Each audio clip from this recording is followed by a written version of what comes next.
Imagine waking up tomorrow. Your job is gone. Money does not exist. Your boss does not exist. The idea of Monday does not exist. No alarm, no emails, no meetings, no one asking you to circle back, touch base, or join a quick call. What would you do? If your first thought is, I would finally be free, then something strange has just happened. Because for most of human history, that was not a fantasy. That was normal life. For hundreds of thousands of years, your ancestors lived without clocks, calendars, offices, salaries, weekends, or job titles. They did not divide time into 5 days of stress and 2 days of recovery. They did not wake up already behind schedule. They woke with the sun. They moved with the weather. They followed animals, plants, hunger, fire, stories, children, seasons, and each other. And the real answer is far stranger than the old story you were told. Because prehistoric life was not just a brutal survival nightmare. It was not simply a world where ancient humans woke up, ran from predators, hit rocks together, and died at 30. That version is too simple, and in many ways, it is wrong. Yes, ancient life was dangerous. Yes, hunger was real. Predators were real. Injury was real. A bad winter could kill. A broken bone could change everything. But if you imagine your ancestors spending every waking second in panic, you miss the most important part of the story. Because when archaeologists looked deeper, they did not only find weapons. They found art. They found music. They found jewelry. They found painted caves. They found carved figures. They found carefully made tools. They found graves. They found people who had survived injuries and disabilities long enough that someone must have cared for them. That is not the behavior of a species trapped in constant terror. That is the behavior of a species with time. Time to think, time to talk, time to play, time to make things beautiful, time to care for people who could not care for themselves. So what did ancient humans actually do all day? The answer may embarrass the modern world.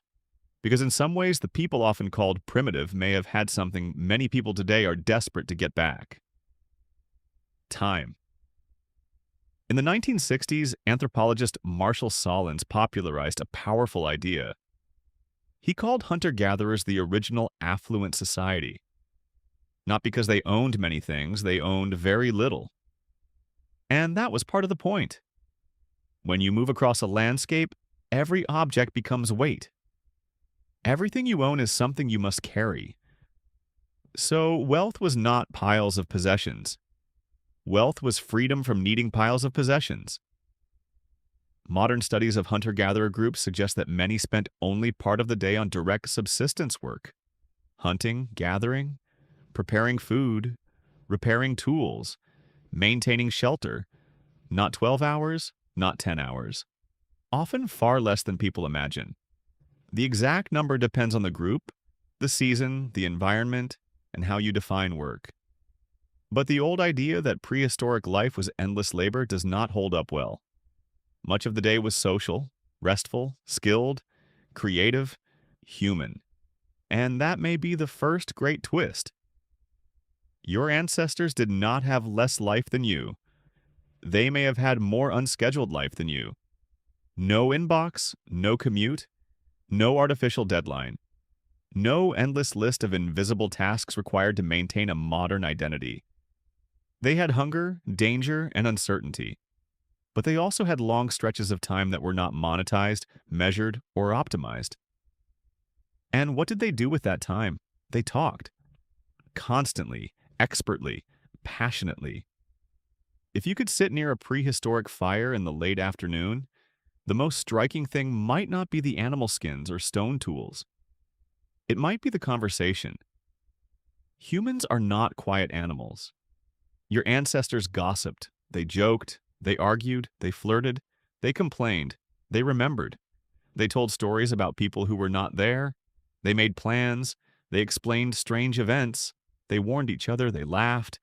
They probably did what humans still do today when a group sits together with nothing urgent to finish. They talked about everything. This was not wasted time. It was social technology.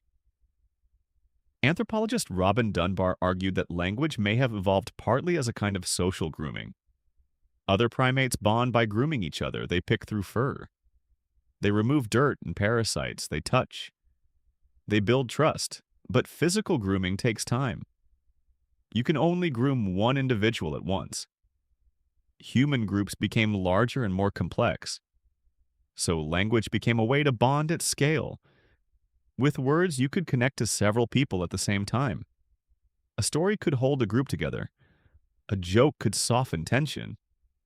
Gossip could track trust. A warning could protect everyone. A memory could become a lesson. So when you call a friend,